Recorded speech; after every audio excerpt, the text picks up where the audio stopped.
எப்பொழுதும் தேவனை ஸ்தோத்திரிக்க கடனாளிகளாய் இருக்கிறோம். அப்போ எப்படி நம்மளை தெரிஞ்சிருக்காரு? ஆதி முதல் கிறிஸ்துவுக்குள் நம்மளை எப்படி தெரிஞ்சு வச்சிருக்காரு? பரிசுத்தமாக்கப்படுகிறதால, சத்தியத்தை விசுவாசிக்கிறதால ரட்சிக்கப்படை படிக்கும். இதனால ரெண்டு காரியம். ஒண்ணு ஆவியில பரிசுத்தப்படுறாரு. இன்னொன்னு நம்மகிட்ட சொல்றாரு, சத்தியத்தை விசுவாசிக்கிறதால ரட்சிப்படை படிக்க ஆதி முதல் நம்மளை என்ன செஞ்சாரு? முன்குறிச்சு வச்சார். அவருடைய ஆவியினால் மட்டும் பரிசுத்தமாக்கணும். அதை பரிசுத்தமாக்குறார். எப்போ? நீங்க விசுவாசிக்கும் பொழுது. அடுத்த சத்தியத்தை விசுவாசிக்கிறதால ரட்சிப்படை படிக்க அவருடைய வார்த்தையை நீங்கள் விசுவாசிக்கிறதால ரட்சிப்படைகிறீர்கள். கல்வாரி சிலுவையில் நமக்கு செய்ததை நீங்கள் விசுவாசிக்கிறபடினால ரட்சிக்கப்படுகிறீர்கள். ஆமென். அதுதான் உங்களுக்கு நீதி. அதுதான் சொல்றது. இருதயத்திலே நீதி உண்டாக இருதயத்திலே விசுவாசிக்கப்படும், ரட்சிப்பு உண்டாக வாயினால் அறிக்கை பண்ணப்படும். இயேசு கிறிஸ்து எனக்காக செய்து முடித்ததை நீங்கள் இருதயத்திலே விசுவாசிக்கப்படுவது விடுதலை, ரட்சிப்பு. வாயினால் அறிக்கை பண்றீங்க. ஆமென். அப்ப இதுக்கு தான் தேவன் ஆதி முதல் நம்மளை கிறிஸ்துவுக்குள்ள நம்மளை தேவன் தெரிந்து கொண்டார். ஆமென். நம்ம சொந்த பரிசுத்தத்துல இல்ல, பரிசுத்த ஆவியினால் நாம் பரிசுத்தமாக்கப்படவும் சத்தியத்தை விசுவாசிக்கவும் தான் நம்மளை தேவன் என்ன செஞ்சார்? தெரிந்து கொண்டார். சத்தியமா யார? இயேசு கிறிஸ்துவை விசுவாசிக்கும்படி. இயேசு கிறிஸ்துவை விசுவாசிக்கும்படி தான் நம்மளை தெரிந்து கொண்டார். இப்போ அப்போஸ்தலர்களை எப்ப பரிசுத்தப்படுத்தினாரு?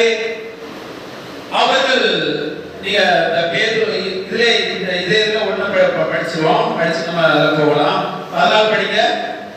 நம்முடைய கர்த்தராகிய இயேசு கிறிஸ்துவின் மகிமையை அடையும் பொருட்டாக எங்கள் சுவிசேஷத்தினாலே அந்த ரட்சிப்புக்கு அவர் உங்களை அழைத்தார். எதுக்கு நம்ம அழைச்சாரா? அவர் பரிசுத்தப்படுத்தி நீங்க சத்தியத்தை விசுவாசிக்கணுமா? அடுத்த என்ன செய்யணும்? அதோட நிற்கிறது இல்ல. நீங்கள் நம்முடைய கர்த்தராகிய இயேசு கிறிஸ்துவின் மகிமையை அடையும் பொருட்டாக, கிறிஸ்துவின் மகிமையை அடையும் பொருட்டாக உங்களுக்குள்ள இந்த கிறிஸ்துவின் மகிமை என்ன செய்யணும்? செயல்படணும். அதற்காக தான் எங்களை சுவிசேஷத்துக்கு, அந்த ரட்சிப்புக்கு எங்களை என்ன செஞ்சாரு? அழைச்சிருக்கிறார். நாங்க எங்களை அழைச்சி உங்களை சொல்லுவதற்கு எதுக்காக? நீங்கள் இயேசு கிறிஸ்துவை விசுவாசிக்கிறது மட்டுமல்ல, அவர் தம்முடைய ஆவியினாலே பரிசுத்தமாக்கிறார் நினைக்கிறது மட்டுமல்ல, அந்த மகிமை, கிறிஸ்துவின் மகிமை நீங்கள் அடையும் பொருட்டாக உங்களுக்குள்ள அந்த மகிமை உங்களுக்குள்ள அடையணும், உங்களுக்குள்ள செயல்படணும். அதுக்காக தான். அப்படி என்ன செய்யணும்? தினமும் அதுக்காக என்ன செய்யணும்? நம்ம செயல்படுத்தணும். அதற்கு நேராக நம்ம போகணும். அது நமக்கு கொடுக்கப்பட்ட வேலை. ஹalleluya. உலக பரிசுத்த உலக சட்டத்திட்டத்துல நீங்க போக வேண்டாம். கிறிஸ்துவின் மகிமையை நீங்க அடையும் பொருட்டாக அதுக்கு தான் தேவன் உங்களை அழைச்சார். அதற்கு பரிகாரத்தை இயேசு செலுத்தினார். அதை விசுவாசித்து அதை தனக்குள்ளே கரிச்சி அந்த மகிமை எனக்குள் வெளிப்படும் என்று அவர் எனக்கு விரும்பி சொல்லியிருக்கிறார். அதை அடைவேன் என்று சொல்லியிருக்கிறார் என்பதை நீங்கள் விசுவாசித்து அதை உங்கள் இருதயத்தில் செயல்பட்டு அதற்கு தகுந்தபடி நீங்கள் அந்த வல்லமையை உங்கள் இருதயத்தில் ஏற்றுக்கொண்டு அவருடைய வார்த்தையில் உள்ள அந்த மகிமை எல்லாம் அவர் செய்ததை நான் செய்வேன் என்று சொன்னாரு. அதை நீங்க ஏற்றுக்கொள்ளுங்க. எனக்கு அது நடக்குது நீங்க நம்பணும். அவர் நான் செய்தது மேலானதை செய்வீர்கள் என்று சொன்னது வரங்களை நீங்கள் ஏற்றுக்கொள்ள வேண்டும். அற்புத அடையாளங்களை நீங்கள் ஏற்றுக்கொள்ள வேண்டும். எதற்காக?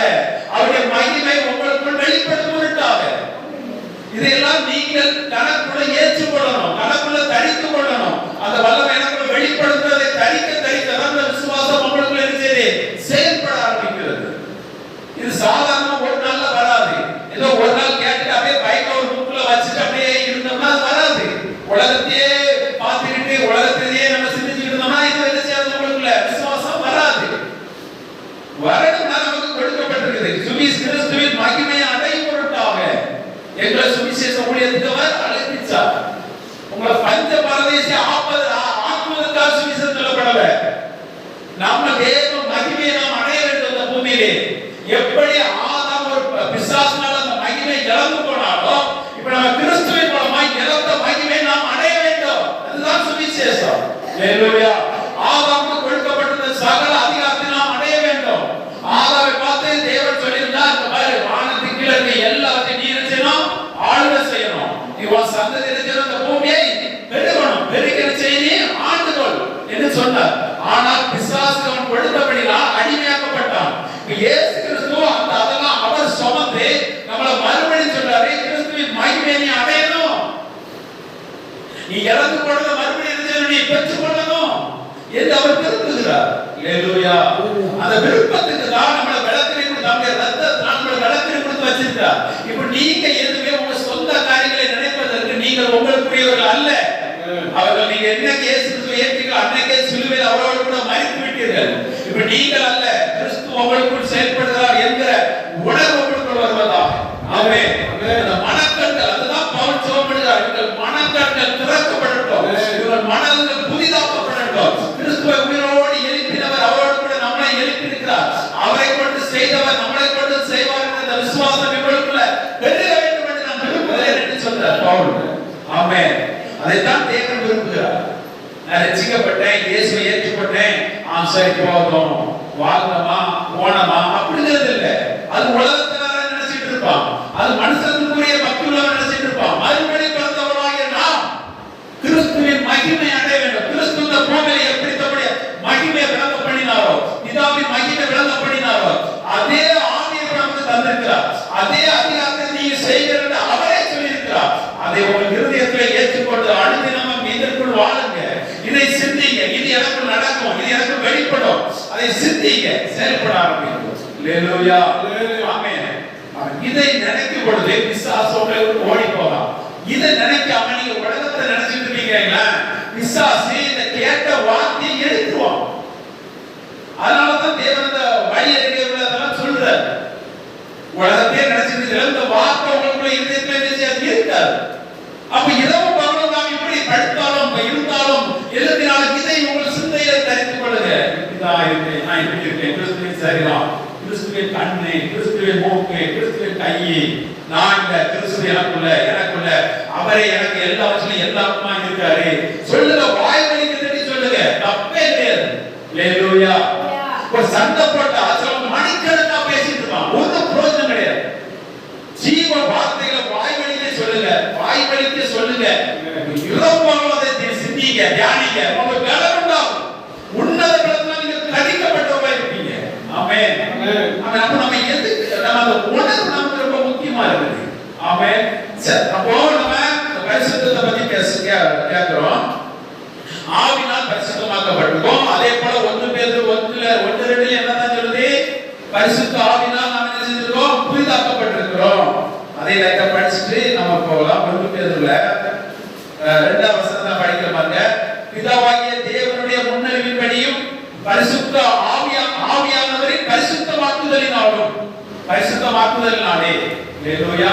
யாருடைய பரிசுத்தமாக்குதலினாலே?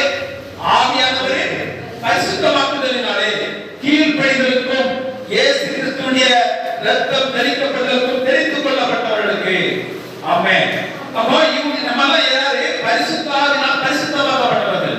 இந்த பரிசுத்த ஆவியினால் பரிசுத்தமாக்கப்பட்டவங்க உணர்வு இருந்துச்சுன்னா பாவி நீங்க சொல்ல மாட்டீங்க. இந்த உணர்வு இதை விசுவாசிக்காதவர்கள் இன்றைக்கு கிறிஸ்தவர் என்னதான் சொல்றாங்க? பாவி சொல்றாங்க. அவர்கள் சொந்த பரிசுத்தத்தை நம்பிக்கொண்டிருக்கிறபடினால், சொந்த பரிசுத்தத்தை நம்பிக்கொண்டிருக்கிறபடினால் அந்த தன்மையை அவங்களால ஏற்றுக்கொள்ள முடியல. அதனால என்ன செய்றாங்க? அந்த மண்ணுக்குரிய தன்மையை குறித்து பேசிக் கொண்டிருக்கிறாங்க.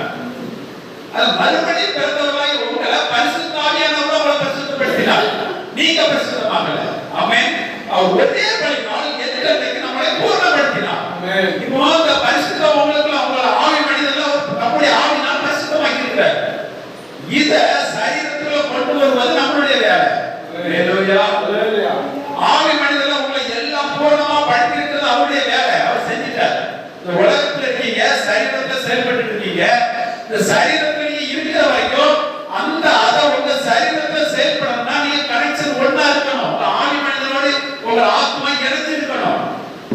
உலகத்தோடு இணைந்து இருக்க கூடாது. இந்த ஆத்மா உலகத்தோடு இணைந்து இருந்துச்சுன்னா ஆவியில உங்களுக்கு வச்சிருக்கிறது நம்ப முடியாது. அது நம்ப முடியாததால உங்க சரீரத்துல செயல்படாது. அதனால அந்த சுவிசேஷத்துக்கு கீழ்ப்படியாதவர்களுக்கு இன்னைக்கு பலவிதமான கிரியைகளை பிசாசு செஞ்சுட்டு இருக்கான். உலகத்தினர் கிறிஸ்தவர்களே உலகத்தினராக கொண்டு போயிட்டு இருக்காங்க. இந்த ஆவி மனிதர்கள் அந்த சுவிசேஷத்தை அவங்களால ஏற்றுக்கொள்ள முடியாததனால் அவர் பிரகாசிக்க கூடாதபடிக்கு அவன் மனதை குருடாக்கிவிடும். அதை குறித்து அவன் நினைப்பதே இல்லை. அப்படிப்பட்ட வசனத்தை குறித்து அவன் நினைப்பதே இல்லை. சொன்னாலும் கேட்பதே இல்லை, கேட்க மாட்டாங்க.